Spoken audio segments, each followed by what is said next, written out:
Hello, welcome to my YouTube channel. My name is Gossipa Victor Steven, a relationship counselor, transformational coach, and womanhood coach. I teach women how to 10x the quality of their lives, live by design, prosper from rest, and build blissful relationships and marriages. I am the founder of the Refined Woman Academy, where I actively coach ladies and carry out this assignment. In today's video, I'll be talking about lessons I've learned from my female friendships or from friendships generally that can also be applicable to any other kind of relationships. But before I say anything in this video, I want to give a shout out and dedicate the whole of this video to a friend of mine. I'm not one to have besties. I'm not one to have besties because I love um when I love somebody, I love them unashamedly. And so I could have two friends that I love unashamedly. And so I'm not saying, oh, this is a bestie and this is no. I don't buy the bestie idea. Anywho, I'm dedicating this video to Terry Robinson. It was your birthday yesterday.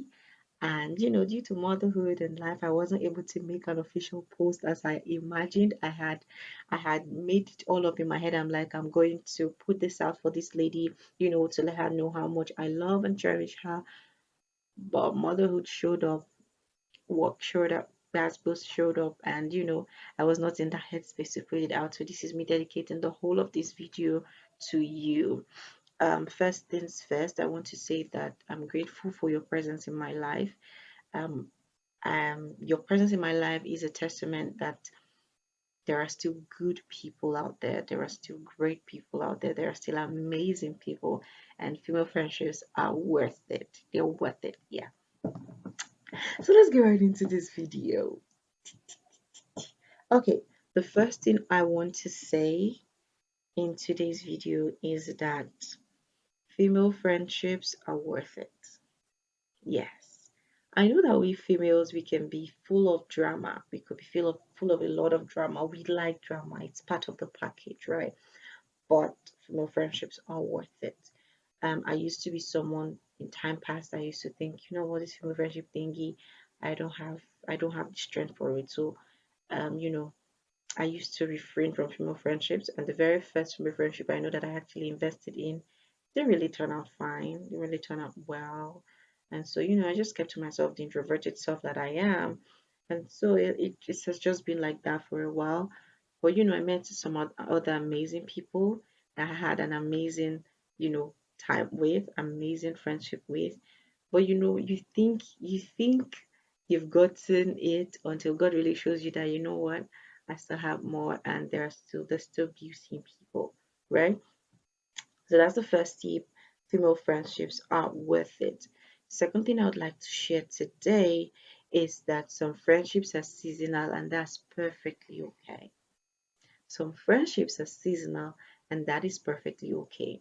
So before getting married, my mom said to me, now you're getting married, your association is going to change, your friendships are going to change. And I was just like, why does it have to change? I love my friends, we're good. That I'm married and they're single doesn't mean that anything has to affect our friendship.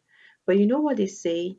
That what an elder sees sitting down, a young one can never see it even though he climbs the highest mountain. So I guess that was it for me. And so I never thought that, you know, I would eventually, not be, have that close knitted friendships with those persons that I was, close to at that time. I never thought that I never had that in mind as a possibility. But life happened, things happened, and it happened, right? And as God would have it, God connected me with amazing people again, and we built it again. Another thing I saw is that the dynamic of friendship with people that, so to speak, are experiencing life, should I say, from a certain lens, it's different. That kind of relationship is different. So here's what I mean. So when I was single, having single friends, there's a way we all think together. There's a way we all behave together. There's a way we all reason together. But having mom friends, there's a way we reason together. Why? The demands on our life now is way more than the demands on our life when we were single. And so, as someone that is a visionary woman that is chasing my vision, that one alone is a huge source of attention. It's taking lots of my time and my attention, coupled with the fact that I have a toddler. And anybody that has a toddler knows that that's a full time job. And I have a job that I do that's paying me. And I have a brand that I'm trying to build. I have a family I'm trying to take care of. I have church to attend, and I have me to take care of. Right? And so that's really a lot to handle. And so I got to understand that showing up the way I used to show up as a single is definitely not the way I'm going to show up as a married person. There are times where I don't even have the time to, read my messages on my phone. That's how busy I can get, right? And I'm not beating myself up about it. But some persons that really are not, should I say, in that space, may not totally understand, and it doesn't make them a bad person. We are all going through different seasons of our life, and the seasons we spend with each other is beautiful. So regardless of what happens, whenever it happens, I think it's best to cherish the memories you spent with such persons. Of course, you don't have to burn bridges. Totally, there are some bridges you need to burn if some friendships are toxic, but that's not what I'm saying. I'm talking about healthy friendships right now. We don't have to burn bridges when they don't need to be burnt, right? We could just have them as an acquaintance, and we could just, check on each other from time to time, move on with each other's life, facing what is now important to each and every one of us. And this is not to say that as singles they don't have what they're pursuing or they don't have visions. No, I'm just saying that the dynamic of friendships as a single is very different from the dynamic of a friendship as a married person. Adulthood itself is demanding. Adulthood is demanding. There are bills to pay. The bills are increasing. The bills are increasing consistently. And so you have to push consistently to sustain a certain standard of living, right? So there's that. And there's every other demand on your life. There's job, there's work, there's you. If you have a family, there's family, right? And if you're someone that's also chasing a vision or a business, a career, there's that too. So I think that adult friendships, they say it's hard. I say it's not hard. It depends on the people you're working with and the understanding you all carry. So if you have the understanding that, oh, we're friends, we're cool, even though we're busy, we don't have to talk every day, we don't have to talk every day of the week, but when we get to talk, we're going to make it count. We're going to catch up on each other. You discover that so many of those drama will be cut out. But if you're doing friendship with someone that, probably is not whole or is depending on you for that uh emotional responsibility, sort of depending on you to fill this person up emotionally, then that's where the problem is going to happen. But when everybody's busy with what they're doing, right, when you get to meet up, you'll be having conversations, just trying to catch up with the other person, not trying to say, oh, you did not call me, or you forgot me. I for one, whenever I hear anybody tell me now, oh, you forgot me, I don't feel remorseful about it. I don't feel bad about it because I didn't actually forget you. I'm actually just trying to live. I'm trying to survive. And so when somebody tells me, oh, you forgot me, I'll tell them, oh, thank God you remembered me. So win-win for everybody. You remembered me. Thank you so much. I'm grateful you called me. One person has to remember the other person, right? And one person has to make the move. Am I saying that from time to time I won't reach out to people? Definitely not. But I'm saying that less drama is what we really need in adulthood. Anywho, let's make progress. Another lesson I've learned is that you can pray the right persons into your life. Every one of us have our tribe. You can find your tribe. The Bible says that God plants the solitary in families. There's a family for you. I have I think three or four close knit friends. I think there are three. There are three of them. Let me just say four. There are four of them, but I mean three are closer than the other one. That's why I'm just like three, four, but they're actually four of them. And trust me when I say these four persons don't know each other. They are in different places in the world, and I have such beautiful relationship with each and every one of them. It's just so dynamic, just so beautiful, and God just uses them to show up for me from time to time, the same way I show up for them from time to time. I don't know if I added this at the start of the video, but I think this is a great time for me to wish my friend a happy birthday. If I added it at the beginning, I'm adding it again. This is just to let you know that your birthday is big on my heart. I cherish you. I value you. I love having you in my life. Thank you. And to my other friends, this doesn't mean I don't love you too, but it's her birthday. I'm going to give her the spotlight and um, She has been really, really tremendous to my transformation. Yes, the next thing I want to talk about is your friendships influence you in no small way. You may not notice, it could be subtle, but they influence you. I'm working remotely today because of two friends that I have. One friend loved me enough and saw me as worthy enough to send me an application she saw. She saw the application online. This application. She saw the job that's it now. Maybe I'm not getting the right word now, but maybe I'll remember later. But she saw the vacancy. That's the word. She saw the vacancy online. She thought, oh, I have a friend that could fit into this role. And she sent it to me and I got the job. But in the process of getting the job, it took another friend to push me because I almost developed cold feet to just, settle back into my comfort zone and just say, you know what, I don't think I can do this. But a friend, which is the girl I'm dedicating this video to, Tari Robinson, she told me, don't give excuses. You can do it. Every excuse I had at the time was very valid, very valid. But she encouraged me to move, and this thing that she encouraged me to step into has been instrumental to groundbreaking miracles and breakthroughs I have recorded in my personal life and my career. Right? So I can do this that I'm doing now because of the flexibility of my job, and two friends were instrumental to it. Honestly, making friends or being in relationship with this person shifted my perspective about a lot of things, made me see that there's more that I could achieve, challenged me to be better. Because guess what? They're visionary women. And when visionary women become friends with other visionary women, come on, there's combustion of energy and there's ignition, making you want to do more, making you want to be more. So your association and your friendships influence you a lot. Again, disclaimer, every friend I've had before, and I had their part to play, and I had a beautiful experience with each friendships. I'm just talking about the dynamic of these persons that I've come to meet now, right? And it's been beautiful. It's been amazing. To the glory of God, God has helped us come thus far, right? Another thing I'd like to state as a lesson I've learned from my relationships thus far is that sometimes some relationships need to go. Yes, they have served their time. You have to let them go. I know that some of us have the idea that some friendships have to last for 18, 20, 50 years. There are friendships that can last for that duration. But I guarantee you that the frequency of that friendship when it started is not how it went continuously. There must have been times of silence, there must have been times of solitude, there must have been times of reconnection, right? And rebuilding something, because life happens to people. Do you see? So, yes, sometimes some relationships have actually served their time and they have to go. Sometimes you have to step out of some circles so that you can step into your next level of advancement, not because they are bad people, but because you need a certain environment to challenge you to grow. Your friends don't have to be bad for you to say, okay, it's time to move on. They don't have to be bad people. They don't have to be toxic. It could just be that you need to move. You could be living in an apartment. Let me just say that as an example.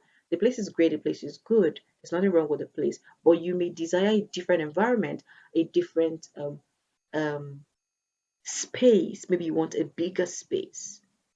And you decide to move. It doesn't make the apartment bad. It doesn't make the apartment, irrelevant. Do you see what I mean? It's the same thing with your friendships and your association. And so when you decide to move, ensure that you're not moving on a bad note. Ensure that you're not moving, with anger. Ensure that you're not moving, you know, burning a bridge you're not supposed to burn, right? And I'd like to also say this thing: as much as we use head knowledge to do friendships and relationships are spiritual. While it is true that there are some friendships that need to go, there are some friendships you don't need to let go of. There are some friendships that are strategic to your growth and development. Now, there are some friends that may not necessarily challenge you to be, to do, but just by being in your space brings a certain level of security, covering, and stability for you. Take it or take it. There are some people that have to be in your space for you to express a certain level of transformation. I'm telling you, they may not be loud telling you, oh, you have to do this, or you have to do this, or you can do this, but they could be interceding for you. They could be dropping wise counsel from time to time, and it may not come out as wise counsel because you don't think they sound eloquent. But if you listened and leaned in, you would realize that this person is gold, man. This person is precious, and I don't think I should let go of this person. Now, remember the an example that just came to mind in the scripture. I think the rich man, I'm forgetting his name now. I don't know if it's Naaman, Haman, or one of them that had leprosy. It was his slave, his servant that had to tell him, "Oh, I know a prophet Elisha, or is it Elijah now, that can heal you," right? And it was Elisha that now told him, "Okay, go into the pool of I see the pool of Bethsaida and then wash yourself." I don't know if it's the pool of Bethsaida now. I can remember, but it says, "Go into that pool and wash yourself 7 times." It took that servant girl. If the man had said, "Oh, this person is irrelevant. I don't need this person in my space. What are you doing? You're meaningless to me," and shoved that little girl away just because they want a certain kind of person to be in their environment, then maybe he would have sought for healing for a very long time. Do you see what I'm saying? So you have to discern. There are relationships that slip through my fingers. I know shouldn't have slipped through my fingers if I was sensitive enough to recognize that the devil wants to take advantage of a conflict. That's another point. Conflicts happen in relationships, every type of relationship. But how you manage and handle your conflict will determine if your friendship will grow stronger or grow weaker. Do not give room to the devil. Do not let him leverage those opportunities, those tiny spaces to to make things escalate and destroy what could be an edifice. Be sensitive. I'm talking to Christian ladies now. I'm talking to Christian women. Everything is not drama. There are times you could recognize that this drama that is coming is a demonic ensued drama, and we're going to kick the devil out. You have to be sensitive to recognize that. Another thing I also notice is that your insecurities can sabotage you out of relevant relationships. I remember when I became friends with one of the amazing ladies that I have right now that was instrumental to my getting the job. The second, in fact, the lady that saw the vacancy. Initially, I felt insecure due to how we met. We met on Instagram in the comment section, and so I wanted to put my best foot forward. I wanted to present myself as my best self. So I felt insecure. And at the time, I didn't have anything doing. I wasn't having any source. I just had a baby. My baby was barely 3 months old, 4 months old at the time. I wasn't earning money, nothing. I had just finished my BSc at the time. And so I was, just that young girl just trying to find her way. And so I didn't want to present myself in a way that I would be looked down on. But it took me seeing that this person is an authentic self, and it made me, just show up as myself. And there are times where we could have conversations, we could gist. I'm sharing gist with her, normal gist, but there's a way you can get into a gist and you can over exaggerate. After a while, I just realized that there's really no point faking what could be real. I will call myself and call like, "See, this thing I told you, I actually over exaggerated it, and this is why."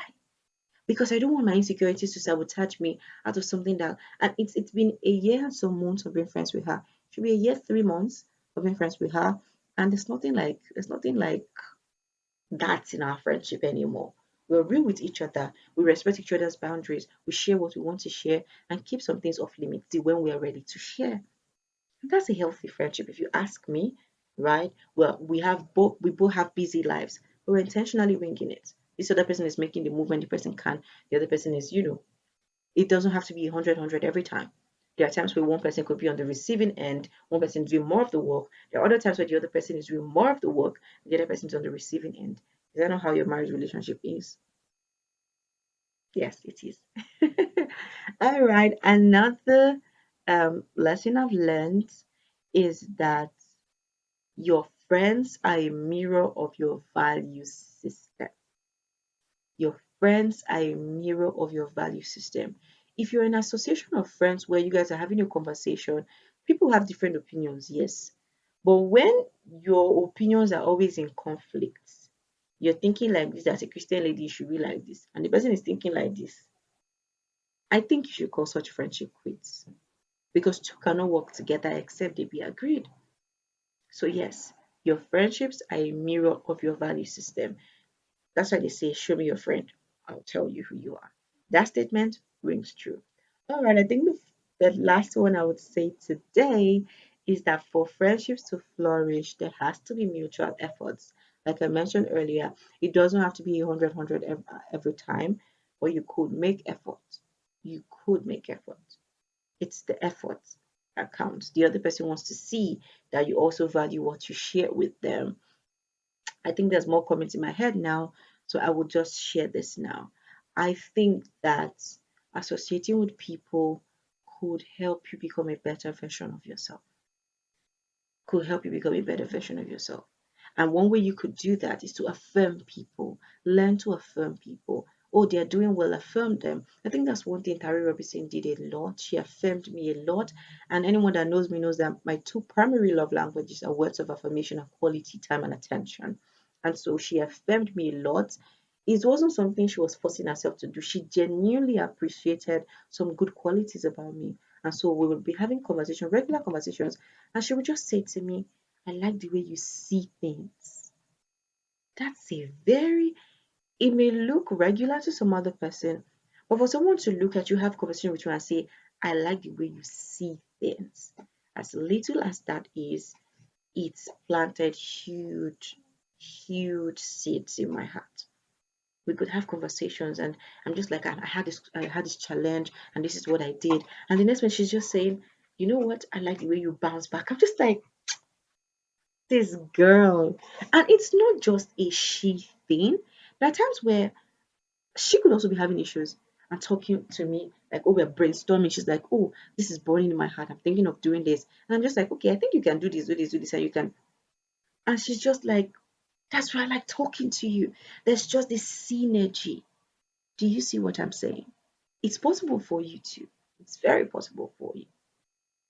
And there could also be times where you could have grown to a certain level, should I say, sort of outgrown a certain friend. And so you may not be seeing things eye to eye. I had an experience like that with another friend. There was a time where, probably because of due to our perspective to life, due to our value systems, due to our priorities, we're not really seeing eye to eye on some issues. So what we did, we just focused on things we were doing, checking on each other once in a while. Wasn't really like the normal. But after a while, we came back together again when things were a bit more stabilized, and we're like, okay, because there was a particular season the other person was going through, and I couldn't fit into that season at that time due to circumstances surrounding both our lives. And it doesn't make the other person bad, neither does it mean that make our friendship die. Do you see what I'm saying? The Bible says that through wisdom is a house built, and by understanding it's established. I think that this statement rings true for relationships. Through wisdom, relationships are built, and by understanding it is established. You cannot have successful relationship with people if you don't want to get to a certain level of understanding. See from their perspective. Why did they do what they did? Make excuses for them. Have that conversation, as difficult as one thing that kills female friendships is not having difficult conversations. We would rather give each other attitude, bottle things up in our mind, tell a third party, but the person that offended you. Have that difficult conversation. Did I offend you? Why are you reacting this way to me? Oh, I don't like the way you spoke to me earlier. I think you should treat me this way better. We teach people how to treat us. Somebody can be offended you and unknown to the person doesn't even know that they offended you. They could be joking with you, but you could be so sensitive and that thing didn't sit well with you.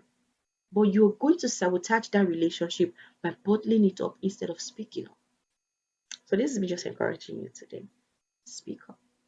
Speak up. Okay?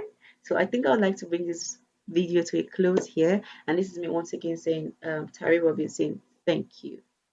Thank you for being in my life. Thank you for showing me what true femininity looks like. And it's funny how um, when I used to talk about femininity a lot, when I started learning about it, you were like, what is this femininity thing? I'm just like, look at somebody that is embodying femininity already, doesn't even really understand. I'm like, you know what, you can't relate because someone like me that had so much masculine energy is learning it now, and I'm seeing an example close to me. That's all I need. You don't need to understand it. Just be you. Just do you, right?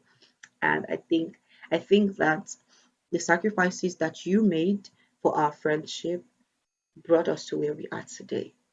It's in the little things and the big things. You're such a lover girl, and whoever is going to get married to you is in for a lifetime of good loving. I'm so grateful to have you in my space.